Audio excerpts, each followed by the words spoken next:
नमस्कार, आकाश न्यूजमध्ये आपल्या सर्वांचे स्वागत आहे। 11 वर्षीय चिमुकलीवर अत्याचार करणारा 18 वर्षीय आरोपी 24 तासात अटक। प्रकरण 11 वर्षीय बालिकेवर अत्याचाराच्या लाखांदूर पोलिसांची कौतुकास्पद कारवाई। चारचाकी गाडीतून फिरवून आणण्याच्या बहाण्याने 3 अल्पवयीन मुलींना जंगल परिसरात नेऊन एका युवकाने इतर 2 मुलींच्या उपस्थितीत 11 वर्षीय बालिकेवर अत्याचार केल्याची धक्कादायक घटना उघडकीस आली आहे। या प्रकरणी लाखांदूर पोलिसांनी पिंपळगाव कोडी येथील प्रथम ईश्वर कुडेगावे वय 18 वर्ष याच्या विरुद्ध अत्याचारसह पोक्सो कायद्याअंतर्गत गुन्हा दाखल केला आहे। गुन्हा दाखल होताच सदर आरोपी पसार झाला होता, मात्र पोलिसांनी तपासचक्रे वेगाने फिरवीत 24 तासाच्या आत त्याला अटक केली।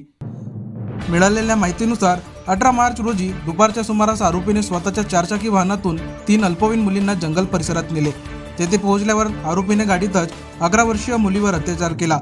यावेळी सोबत असलेल्या इतर 2 मुलींनी विरोध करण्याचा प्रयत्न केला असता आरोपीने त्यांनाही जीवे मारण्याची तसेच अत्याचार करण्याची धमकी दिल्याचे सांगण्यात आले।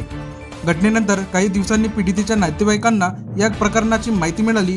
त्यानंतर घटनेचे गांभीर्य ओळखून पालकांनी 6 दिवसांनी लाखांदूर पोलीस ठाण्यात तक्रार नोंदवली। तक्रार दाखल होताच पोलिसांनी आरोपीचा शोध सुरू केला। घटनेनंतर आरोपी नागपूर येथे पसार झाला होता। तेथे कामाचा शोध घेतल्यानंतर काम न मिळाल्याने तो जिल्ह्यातील वडसा येथे परतला। त्यानंतर तो चंद्रपूर जिल्ह्यातील नागभीड तालुक्यातील मिंथुल मिंडाळा येथे नातलगाकडे लपून बसल्याची माहिती पोलिसांना मिळाली। या माहितीच्या आधारे पवनीचे उपविभागीय पोलीस अधिकारी मनोज सिडाम व लाखांदूरचे ठाणेदार सचिन पवार यांच्या नेतृत्वात सहाय्यक पोलीस निरीक्षक आशिष गद्रे, पोलीस हवालदार संतोष चव्हाण, जयेश जंजावरकर, उमेश शिवनकर, ओमकार सपाटे यांच्यासह पथकाने कारवाई करत आरोपीला मिंथुल मेंढाळा येथून ताब्यात घेतले। आरोपीची अटकपूर्व वैद्यकीय तपासणी करण्यात आली असून त्याला पोलीस कोठडीत ठेवण्यात येणार आहे। तसेच 26 मार्च रोजी आरोपीला लाखांदूर येथील न्यायालयासमोर हजर करण्यात येणार असल्याची माहिती लाखांदूर पोलिसांनी दिली आहे।